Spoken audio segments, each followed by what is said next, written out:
This week we're making Mexican corn salad with Pierce's corn, and we're making the Medusa Gazpacho with fire-roasted tomatoes, peppers, onions, garlic, topped with a cannellini bean salad and fresh avocados. You're going to want to check this recipe out. We'll see you soon. You know, with all the tomatoes and corn and cucumbers and herbs that are flourishing in our gardens and at the farmer's market, I thought it'd be a great chance to show you how to make a really good, authentic Spanish salsa, a gazpacho, and a grilled corn salad. So look at these tomatillos that I got from the organic farm, the purple, green tomatillos. We put the tomatoes and the grilled onion. You know, we want this char on there. We want these tomatoes to look like this. We cover this. We got some jalapeños going here. In the back, I've already pre-done some of those little baby tomatillos. But now we're going to set these on here without the flame so they don't all roll off. Now, at the restaurant, I had a wood-burning grill, and this is how I would do all of this. But you got to keep this covered as you're going. And this onion we'll put on standby. I've got sweet onion and red onion. The red onion is a strong onion.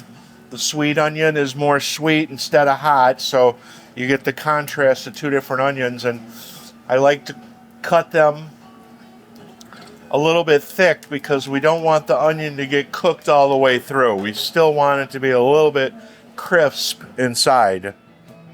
You can do this inside if you have a hood. You can do this on your char broiler outside. You grill all your vegetables and tomatoes. But basically, a really good salsa is homegrown tomatoes or tomatillos. Onion, a little bit of pepper. We'll put one in the green salsa. We'll put one in the red salsa. See how these are burning nicely? You know, and with these these little cherries, we let those just cook on the one side. You know, these are larger cherry tomato. We got these little babies over here. Making your own salsa, you can jar it and preserve it because it's a cooked salsa. Like I said, with these really small tomatoes, halfway on one side is good because they're going to finish cooking from the heat that's generated in this pan. What's nice about doing this on the stove too is that I don't lose it in the charcoal. Okay, we get these peppers. See, same thing there with the skin. Okay, so in our red salsa, put those peppers in there. I've already got those over here. We're going to roast off these jalapeños. Might be a nice little garnish for our corn salad that we're making today. You know, with this garlic, the same thing. We want to, you know, just get it nice and colored on one side. You know, and then you always save this rack for any time you're wanting to bring some flavor to your food. You know, I like to use 2 different onions, sometimes even 3. Okay, a couple cloves in there. Those garlics are nice and soft. I'm saving this beefsteak tomato for a BLT at home. So we get some more tomatoes going. These are from my garden and the farm. These little low acid ones and these little baby heirlooms came out of my garden. I have a lot of help with my garden, so, you know, they're a lot of work, as you all know, anybody who does a garden. Okay, onion is nice and black, but it's still a little bit raw. That's what we want. All right, so I've got 1 jalapeno. Yeah, I'm going to do 1 more. Because when you roast them like this, it kind of mellows them out a little bit. You know, I wanted to get a jump start on these grilled items. You know, like I said, the smaller ones you can just do on one side.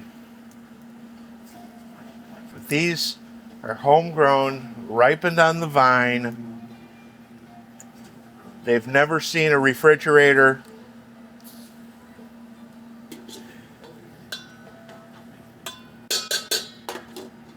Oh, that's what we're looking for.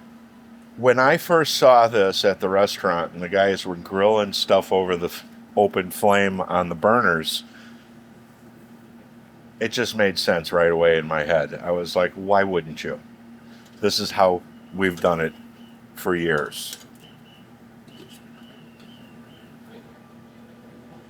You know, this is caveman style eating. All right, so that's the green. We'll pull that out of here. We're gonna add some cilantro to this. We're just gonna let that sit in there, and I'm gonna add another bunch of cilantro to my tomato one. While the last of these tomatoes are getting nice and charred, I'm gonna put these 2 corns on. Now the corn snaps a little bit when you cook it like this. So you don't want any small children right here where it's eye level, because they'll get snapped and possibly get something in their eye. So don't have the kids near the stove when you're doing the corn. But you can put them in charge of cleaning it. You know, get them involved in cleaning the corn, peeling the garlic cloves, picking the cilantro stems. You know, get them included. Then they can feel like they made the salsa or gazpacho too. This is the way we always made the gazpacho at Medusa, and we would do this process today, and then we would refrigerate it and use the soup tomorrow after we added the garnishes. I made one yesterday at the farm, and knowing that I was going to use it today.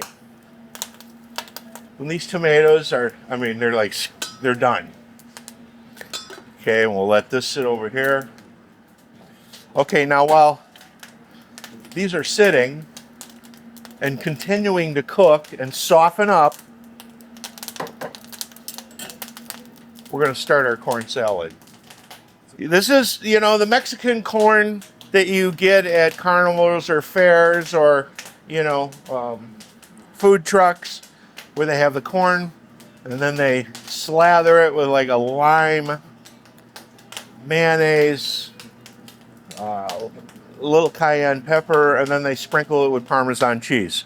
We're basically making that, but we're taking it off the cob and making it into a salad. So you want to make sure all the sides are nice and colored. Do you see what I'm saying though? All this snapping and all this going on, not very healthy for the eye lobes. All right, we'll leave those sit there and cool off. You know, I use the front third of the knife, and I just kind of jig it down, and I just want to get the kernels. I don't want to get too much of that cob. Now, you can put whatever you like in this corn salad, but I'm going to be garnishing it up with a little bit of onion and pepper, just to give it a little bit more. But by all means, you can make this salad with just the hot sauce, the mayo, the cheese, a little bit of squeeze of lime, salt and pepper. You're good to go.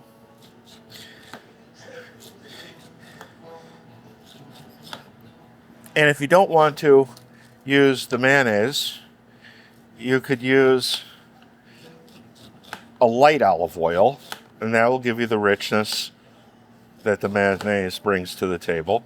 But a little olive oil will do just as well. So yeah, I always cut my corn on a pan where it can fall into. I don't like using a bowl, because I'm doing this like this. I'm not really banging up my knife too bad, except for the first 1/4 of it. You know, this is just cooked. So you want to cut this as soon as it's cool enough to handle. My hands and fingers are asbestos, so, you know. Doesn't bother me. Okay, so we got our corn. To the corn, we're gonna add a little red pepper. We're gonna add a little green pepper. We're gonna add a little red onion. We're gonna add a little sweet onion. Not a lot, just a little bit.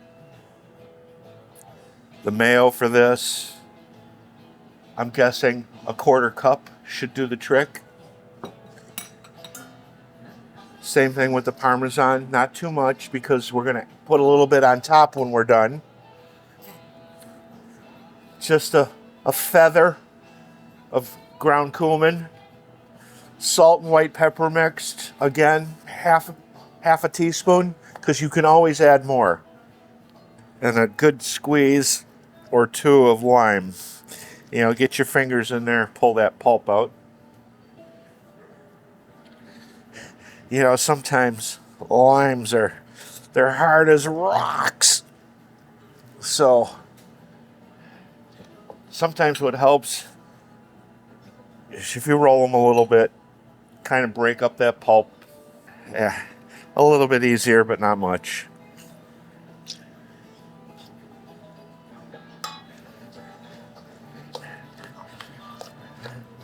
Grilled Mexican corn salad. The mayo was an avocado oil-based mayo. We showed you how to make that months ago. That keeps in the refrigerator for at least 4 to 5 weeks. You see how we've just got enough mayonnaise on there where it coats it, but you can still see yellow corn? Wow. Delicious. This is great for a brunch, Saturday afternoon, something that you can make for a barbecue and serve it as a luncheon with a piece of chicken on it, some greens, maybe some tomato. I mix Italian parsley with my cilantro because I love the flavor of Italian parsley. It really brings the garden to the table. Just a little feathering of cheese, and that's your Mexican corn salad made with vegetables fresh from the farm, fresh picked today. The herbs, the peppers, the onions. I wanted to do poblanos today, but I couldn't find any. But you could take this, and like we do the chili rellenos, notice how that skin comes right off? Okay? Split this in half. You cut those seeds out. You know, because that was charred, it's all soft and cooked. Remember, hold your knife with 3 fingers. Slant it away from you. Only holding the food with this hand, okay? And as you get to the end, just go really slow. You know, you're not, you don't have Gordon Ramsay looking over your shoulder, okay? And now, you know, I think it needs just a little more red, don't you? I love it. It's already perfect, but the lime kind of accents it nice. Okay, so now we're gonna do our authentic Mexican salsa. You got onion, pepper, grilled homegrown tomatoes, garlic, and cilantro. Now I have a large one of these that's hanging on the wall over here, but I wanted to show you that anybody with the household model can do this as well.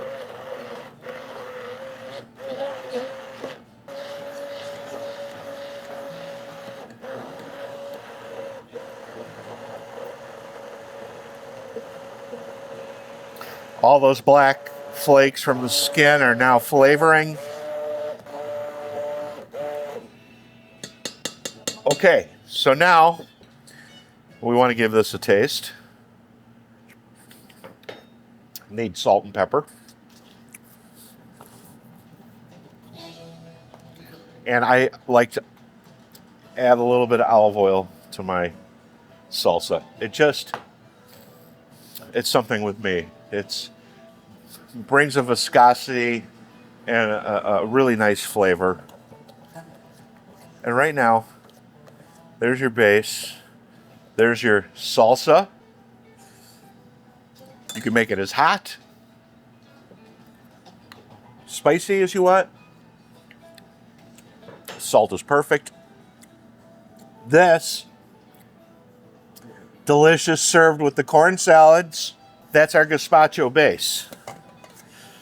Now we've got our tomatilla, our green salsa. I got a piece of onion in here, a piece of red and green pepper in here. I got some garlic in here. And because those tomatillos were purple,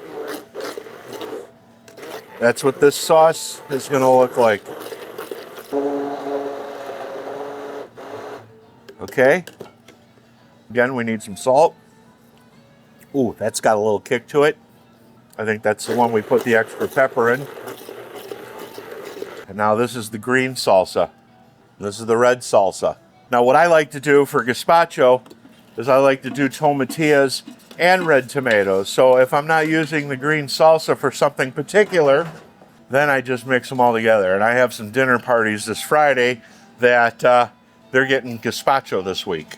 Before we make a bowl of gazpacho, I want to show you, we got some imported cannellini beans,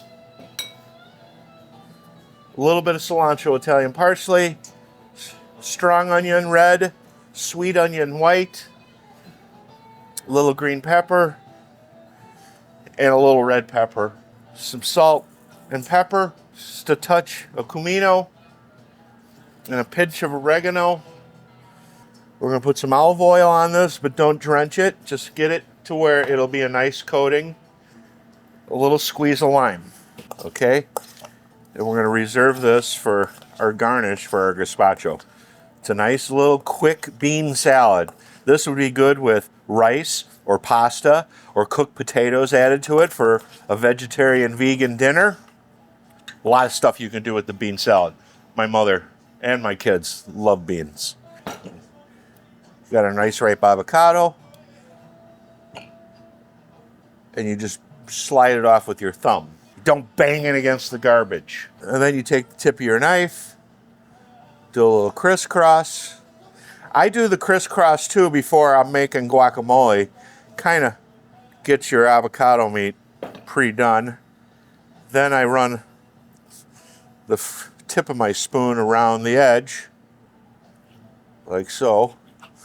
Just scoop all that avocado out, okay? A little salt, white pepper, a little lime juice to keep this from oxidizing. Give that a little mix. With this gazpacho, you can put anything on top of this you want. Now this is the one I made yesterday. This one's ice cold. Some red pepper, some red onion, some sweet onion, some cilantro and Italian parsley, and some cucumber.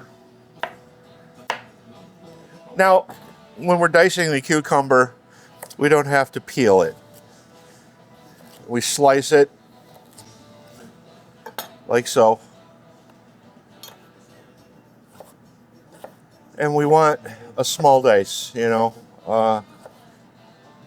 no more than a 1/4 inch.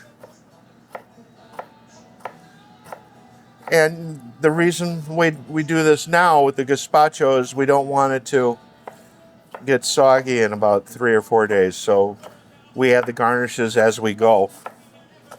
When we make a bowl of gazpacho, when we had the restaurant, we did it there.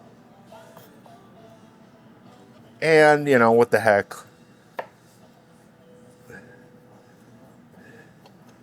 Let's put a jalapeno in there with the seeds, because I like a little heat on my gazpacho. I put one in there yesterday when I was grilling it. There we go. Now we have our gazpacho. We sold this August, September every year. So we got an 8-ounce ladle. Look at the texture on that. There's no breadcrumbs or anything in there. That's just the tomato and all the grilled items that I had. Now we take the cannellini beans. We put those right in the middle. Now we've added some nice protein, some nice texture, And it's just not a big bowl of salsa. You know, you've got something else going there. And then a few pieces of avocado, a little cilantro, Italian parsley. You know, color is a good thing, so how about a little bit of that? A little bit of green. These vegetables went really good. And then on this gazpacho, I like to give it just a touch of olive oil and just a whisper of lime juice. And at the restaurant, we used to garnish these plates with hot sauce. So if somebody wanted to, this is a frozen spoon. We froze the spoons with the bowl. If somebody wanted to, they could dab the bottom of their spoon on the hot sauce and then eat the soup. Summertime, all this stuff is available at the farmers markets now. I say you go out there and you make some salsa and some corn salad.